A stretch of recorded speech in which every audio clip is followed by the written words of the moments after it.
Welcome back to Your Real Estate Voice with Barb Schlinker. This is the weekly radio show that informs and educates you on how to buy or sell real estate, and it does it with Barb Schlinker, the owner broker of Your Home Sold Guaranteed Realty. Now, we're talking about buying and selling, but Barb, what do people need to do and what not to do to get your Colorado home ready for sale? Well, first of all, I think home sellers should be picking a selling strategy. Not everybody wants to make their house look like House Beautiful or HGTV and have a bunch of people traipsing through their home. It's not perfect for everyone. There are some people that want to sell their home as is, find me a buyer and get this done.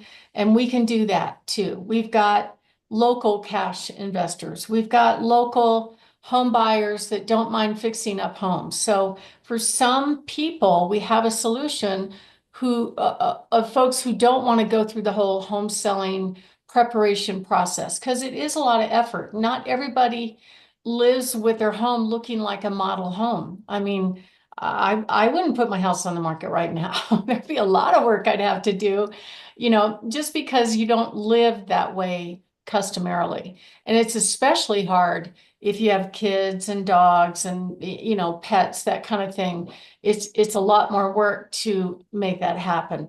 There are plenty of buyers that will come in and pay cash. I've even had some buyers on some of our transactions tell the seller, hey, leave whatever you don't want, take what you want, we'll take care of it. Don't worry about moving everything. And that's quite a relief for some home sellers. But then there's the ones that want to get the full 100% of market value, right?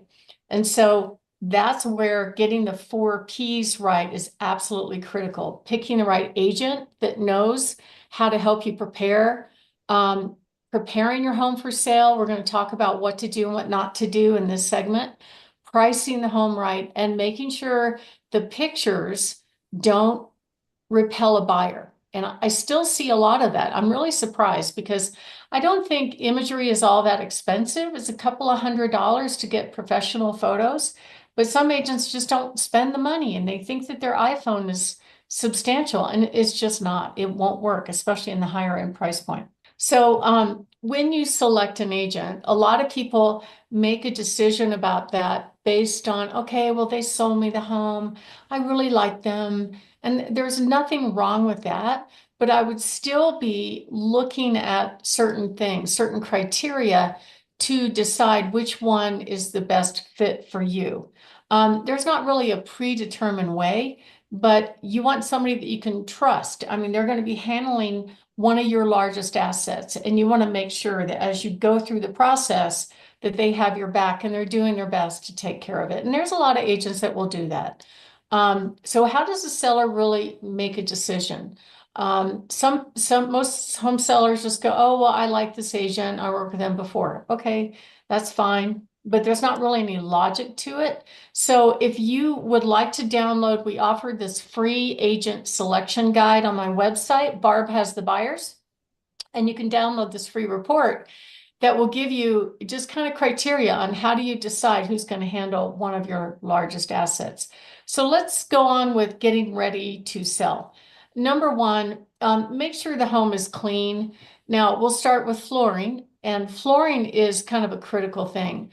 Buyers will absolutely, their offers will come in way below what it actually is fully worth if your carpet is worn or if your hardwood is showing signs of track and stuff like that in it. Make sure kitchens and baths are sparkling. When you're taking pictures, pick up the little small area rugs. I know some people put them down if they have dogs, they don't slide around. That's okay. But just for the photos, pick them up. It's okay to put them back down because buyers aren't going to remember when they get there. Door hardware should be very, very clean and good working order. Also, odors are a problem. And a lot of people get used to how their house smells. And pet odor probably is something we run across quite a lot, where inside the home, people don't notice it. So you want to kind of go outside and walk around in fresh air and walk in real quick and see if you can smell the pet odor. That really needs to be neutralized for sure. Take out the trash. Clean the windows. That could be last because I don't really think it shows up in pictures unless they're terrible. And light fixtures. I've been in on showings before where you could visibly see like a quarter inch of dust on top of the ceiling fan. That is something that will repel a buyer as well. Now, as far as depersonalizing your home, a lot of people think they have to take all the photos down or all the photos of the family down. And you really don't. It's just that you don't want massive I love me walls in the house, right? You want it to look neat and tidy. You could still have a few family pictures, but not a whole wall. Like in my office, I have a whole bunch of things that are meaningful to me on the wall, my son and my flying days and stuff like that. But I probably would clean that up if I was going to go on the market, right? Because you don't want the buyer to come in and be focused on lifestyle stuff instead of really what is important, like can they visualize themselves in the home? So my name is Barb Schlinker. I'm the broker owner of Your Home Sold Guaranteed Realty and the host of this show, Your Real Estate Voice. And what we're talking about is what to do and what not to do to get your house ready for sale. And we're going to talk about some more tips on how to do that when we come back for the break. But if you are thinking of making a move and you'd like to find out about the selection guide or 10 questions you should ask before you hire an agent, you can go to barbhasthebuyers.com and click on those free reports and get that. Richard? You're listening to Your Real Estate Voice. That's Barb Schlinker of Your Home Sold Guaranteed Realty. She is your voice, and you can listen to replays of the show anytime on all of the major podcast platforms, plus Barb's YouTube channel, Barb Schlinker. If you're thinking of making a move, call Barb at 719-301-3900. Now, Barb, we're talking about the top 15 tips to sell your home for top dollar. Can you give us the rest of those tips? Well, lighting's very important. So I've been in some homes that, they pull all the blinds closed and close the blinds and all that. And I get that's how they live. That's fine. But for photos, you want it bright and light. You'll notice when you go into model homes, they don't even have any window coverings to speak of. Make sure you're removing excess furniture and clutter. That's the number one problem that people can't get past. I was just helping one of my agents recently looking at her photos, and I'm like, yeah, that we need to just start over with this and clear out the room and make it look better. Also, it is worthwhile to consider staging your home. So one of the homes I just put under contract, they had moved already a lot of their stuff out, not all of it, but it was almost too austere and it was kind of hard for the buyers to visualize how they would live in the home. So we invested in staging furniture and brought it to the house to make the buyer feel warm and welcome in some of those key rooms, like the living room, the dining area, the eat-in kitchen.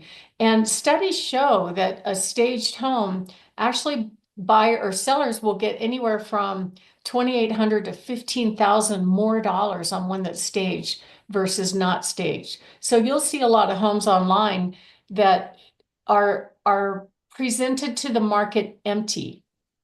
And I feel like that's a mistake because the buyers can't visualize themselves there. It's also hard for somebody that's not an interior designer or somebody that has that creative DNA to look at an empty room and see what they're going to do with that. I know I can't do it.